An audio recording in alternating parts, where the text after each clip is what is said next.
Bahamas Air pilots can expect a pay cut over their sick-out, holiday junk canoe parades marred by controversy and delays, and the government's new value-added tax system is off to a rocky start. We've got all those stories and more. Happy New Year's, Bahamas. This is the Tribune's Top 5.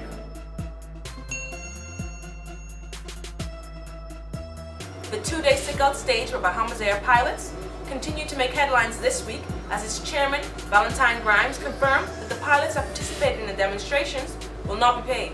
Bahamas Air pilots staged a two-day sick-out in response to the failed negotiations with government officials over their new contract and payment terms for increments. Their actions left hundreds of Christmas holiday travelers, local and foreign, stranded last week. Deputy Prime Minister Philip Brave Davis termed the incident corporate sabotage, adding that it should quicken the government's effort to privatize the cash-strapped airline. The airline's board of directors met this week to make a final decision on other repercussions to be levied. Managing Director Henry Woods said the airline was still calculating how much money the two-day demonstration cost the national flag carrier. The young woman who accused immigration officers of assault earlier this month was this week charged in the magistrate's court with assault and obstruction. The charge came less than 24 hours after her second confrontation with immigration officers. Dahi Nonord, a 19-year-old born in the Bahamas of Haitian parents, was taken to the Princess Margaret Hospital by ambulance from the Carmichael Road police station around 2 p.m. on Monday, December 29th.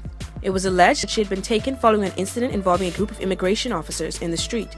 The teenager of Cowpen Road was brought before Magistrate Samuel McKinney on the two charges, which she denied committing on December 29th. It is claimed that she unlawfully assaulted Ava Beckford and obstructed the immigration officer while she was acting in the execution of her duties.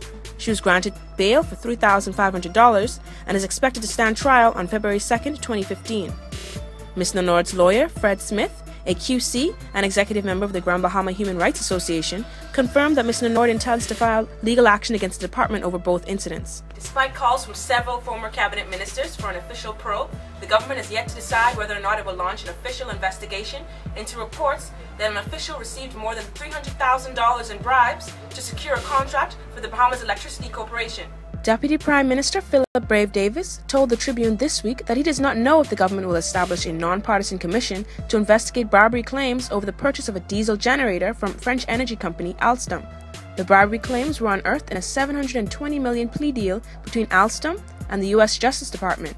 The plea agreement makes it clear that a Bahamian government official, in cooperation with a consultant identified as a U.S. resident, used bribes to obtain or retain business in connection with the power project. Alstom pled guilty and agreed to pay a fine to resolve the charges related to a widespread scheme involving tens of millions of dollars in bribes in countries around the world, including Indonesia, Saudi Arabia, Egypt, and the Bahamas. Documents obtained by the Tribune reveal that the French company hid payments to Bahamian officials, routing them through an American consultant who was a close personal friend of one person able to influence the awarding of BEC contracts. However, none of those involved in the scheme were revealed in the court documents. Progressive Liberal Party Chairman Bradley Roberts, Free National Movement leader Dr. Hubert Minnis, former Deputy Prime Minister Frank Watson, and former Bahamas Electricity Corporation Chairman J. Barring Frankton have all called for an investigation into the ordeal. The country's holiday junk canoe parades are no stranger to controversy. However, the traditional end-of-year festivals were particularly challenged by delays and an unexpected route cut.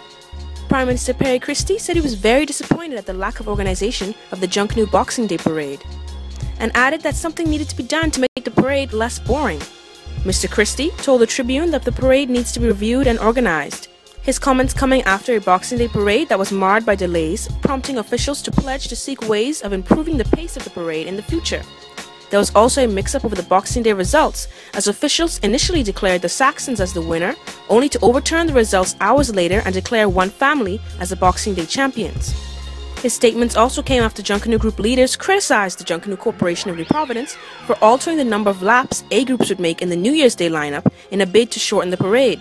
Instead of the usual 3 laps, groups made 2 laps in the New Year's Day parade, one on Shirley Street and the other on Bay Street.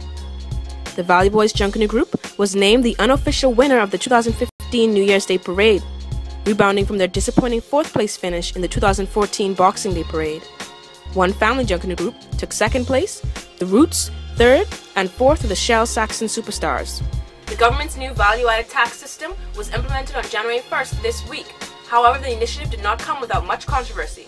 value-added tax got off to a rocky start with mass confusion in the petroleum industry and one major food store chain not charging VAT due to IT problems.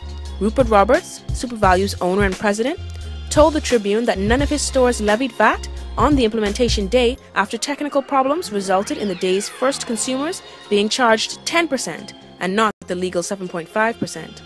He said that SuperValue and its Quality Supermarkets affiliates had been left with little to no time to get its IT systems ready across all stores after being overwhelmed by a New Year's Eve pre-VAT buying rush. However, Prime Minister Perry Christie expressed confidence and optimism about the government's implementation of the new tax, which came into effect on January 1st. All persons and businesses wishing to purchase or import goods or services will be charged an additional 7.5% tax on their bill, essentially raising the cost of everyday goods and services for Bahamian residents. At the New Year's Day Junkanoo Parade, Mr. Christie, who's also the Minister of Finance, said the country is ready for VAT and dismissed any need for worry over the new tax regime. Want to get in on the discussion? Well, here's how you can. Log on to our website, www.tribune242.com. Like us on Facebook, Tribune News Network.